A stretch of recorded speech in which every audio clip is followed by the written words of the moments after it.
For a little while now, I've been saying on here that I believe that NFL teams are going to start being more careful when it comes to committing big money, long term deals to quarterbacks. And when I say this, I'm not talking about the legends, I'm not talking about proven winners. I'm not talking about guys like Tom Brady, who takes less money anyway, or Aaron Rodgers, Patrick Mahomes. I'm not talking about that level of quarterback, guys that are well worth the money that they're being paid. I'm talking about the quarterbacks that the jury is still out on. They're unproven. Carson Wentz, Jared Goff. The Eagles and the Rams committed a lot of guaranteed money to both of those guys. And 2 years later, they traded them. It didn't work out. Even a guy like Russell Wilson, whose legacy, in my opinion, is cemented. The Seahawks are in a bind with Russell Wilson right now. We've covered that extensively here on the channel. I'm not saying NFL teams aren't going to spend hundreds of millions of dollars paying quarterbacks anymore. That's not what I'm saying. That's obviously going to continue to happen. I just feel like NFL teams are going to be more diligent in the process. Case in point, Jerry Jones and the Dallas Cowboys. Look how long it took the Cowboys to get a deal done with Dak Prescott. 3 years. They finally got a deal done Monday afternoon to the tune of $160 million over 4 years. $126 million guaranteed money. A $66 million signing bonus. I am not a fan of this deal. I'm not. I know the Dak Prescott, the Dak fanboys out there, they're going to disagree with me on this video. They're going to call me a Dak hater, but me not being a big fan of Dak Prescott and the fact that he hasn't really accomplished anything on the NFL level, that's only part of the reason that I don't like this contract.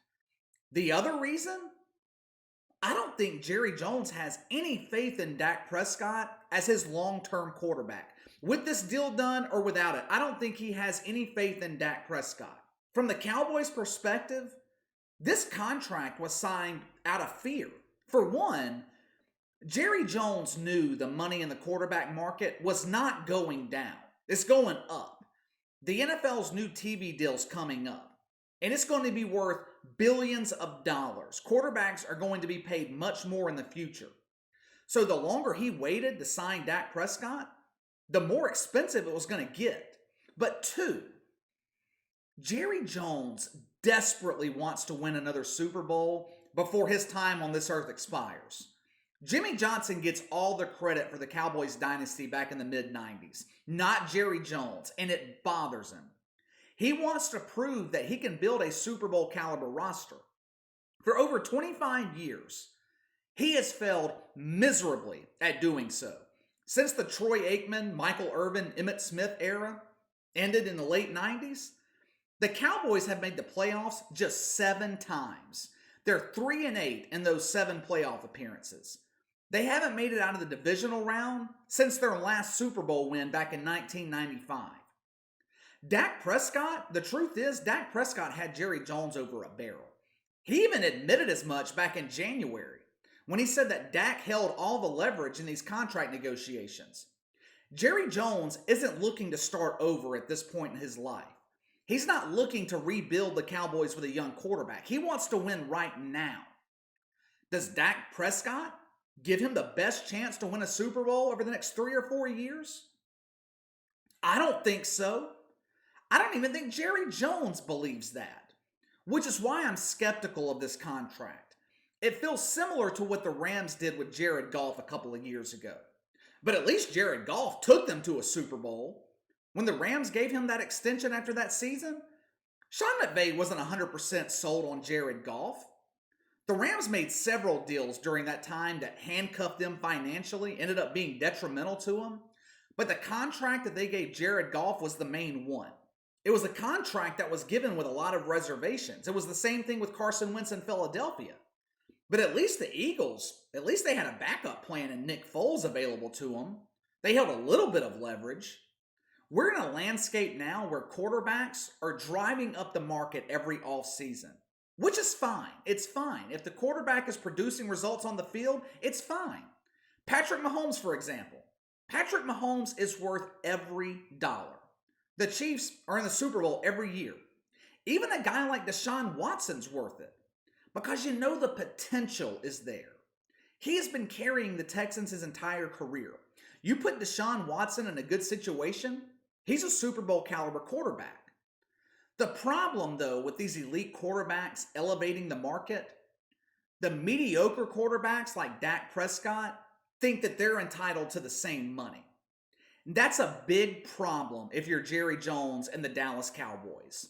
Because you get stuck in a situation like they were in the last 3 years with a quarterback that's unproven, that hasn't really accomplished anything in the NFL, but wants top quarterback money.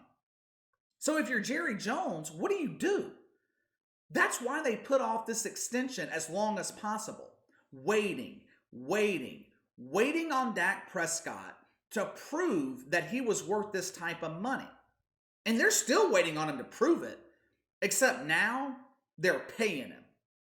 Jerry Jones was in a lose-lose situation here.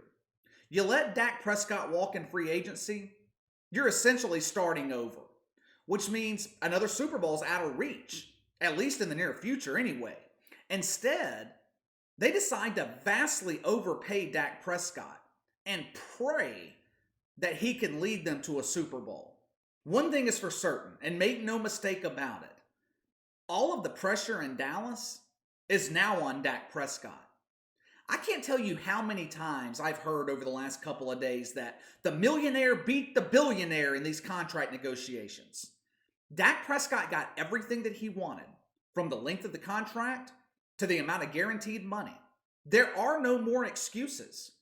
I know the Cowboys and their fan base, they go into every season with the unrealistic expectation that the Cowboys are a Super Bowl caliber team. But those expectations are real now. This team is in the definition of win now mode. The results from the first 5 years of Dak's career, that's not going to cut it anymore. Dallas has only made the playoffs once in the last 4 years. You take out Dak's rookie season back in 2016, when they surprised the league and went 13-3, Dak Prescott has an overall record of 29-24, the definition of mediocre. Now, I know what the Dak fanboys are thinking when I say that. It's not fair to take out his rookie season, the 2016 season. Dak's overall record is 42-27. Here's why I take out his rookie year when I evaluate Dak Prescott. Oftentimes in the NFL, first-year quarterbacks have a lot of success. Happened with Robert Griffin III, Michael Vick, Baker Mayfield. But then NFL defenses get film on them. They learn their tendencies, how to stop them, and the game gets more difficult. It's also happened with Dak Prescott. In terms of the record, he hasn't been able to replicate the success of the 2016 season. Now, is it all his fault? In the NFL, the failure of a team is never just one player's fault. But I put the bulk of the blame on Dak Prescott. Look at what happened just 2 years ago in 2019. Dallas has the number 6 offense in the league. They have a top 10 defense. They're playing in the NFC East, the worst division in football. Jerry Jones catches a lot of hell for his lack of ability to build a Super Bowl or a playoff caliber roster. But the Cowboys were loaded with talent back in 2019. They should have steamrolled through the NFC East, finished that season at least 10-6. They finished 8-8 instead. Who carried most of the blame for the Cowboys' failure that year? Jason Garrett, the head coach. Now, to be fair, Jason Garrett sucked. He was terrible. And I came on here that year and I criticized him the entire season. But I don't remember Jason Garrett being under center against the Saints, who were playing without Drew Brees. Dak Prescott in that game put up 10 points. I don't remember Jason Garrett being on the field the following week at home against the Packers, going down 17-0 at halftime. Week 16 against the Eagles, with the NFC East title on the line. All Dak Prescott had to do was beat an Eagles team that was full of practice squad players and Carson Wentz. It's strange, though. I don't remember Jason Garrett throwing any passes in that game. Dak Prescott, on the other hand, put up just 9 points in that loss. If Dak Prescott didn't get hurt last season, the Cowboys still would have missed the playoffs, and the defense would have carried the blame. But those days are over now. They're over. Blaming the coach, blaming the defense, lack of talent on the roster, all of those excuses for Dak Prescott, they're gone. He is now making $40 million a year, one of the highest paid players in the NFL. If the Cowboys fail to win the NFC East, the blame is going to fall on Dak Prescott. If they don't make the playoffs, the blame will be on Dak Prescott. There's been bad blood between Jerry Jones and Dak for a while now. This contract, it doesn't erase all of that. It doesn't just magically erase the last 3 years. Now, maybe it does a little bit from Dak's perspective. He got everything he wanted, but Jerry Jones? Don't think Jerry Jones is forgotten. We all know how public he is. He's on 105.3 The Fan in Dallas every week. Jerry Jones is not afraid to speak his mind to the media. Let the Cowboys get off to a 1-4 start next season and see who Jerry Jones holds accountable. It'll be interesting to see, though, how other NFL teams handle their quarterbacks going forward. Baker Mayfield's in line for an extension this offseason. He just led the Browns to the playoffs. Is Baker Mayfield worth $40 million a year? I don't think so. But hell, they just gave it to Dak Prescott. He and Baker Mayfield are the same level of quarterback, in my opinion. Actually, we might dive deeper into that this week. We haven't talked about Baker Mayfield in a while here on the channel. Things have been quiet lately in Cleveland. I might do a video this week on whether or not Baker Mayfield's going to get an extension this offseason. Anyway, what do you guys think about the Dak Prescott deal in Dallas? Is he worth the money, or do you guys think he's being overpaid? Do you see this working out long-term between Dak and the Cowboys? Sound off in the comments below. Make sure to like and subscribe. Click the notification bell to receive all notifications from the channel. Best way to contact me is by email at btlkc84@gmail.com. KC_BTL84 on Twitter. I'll see you guys tomorrow.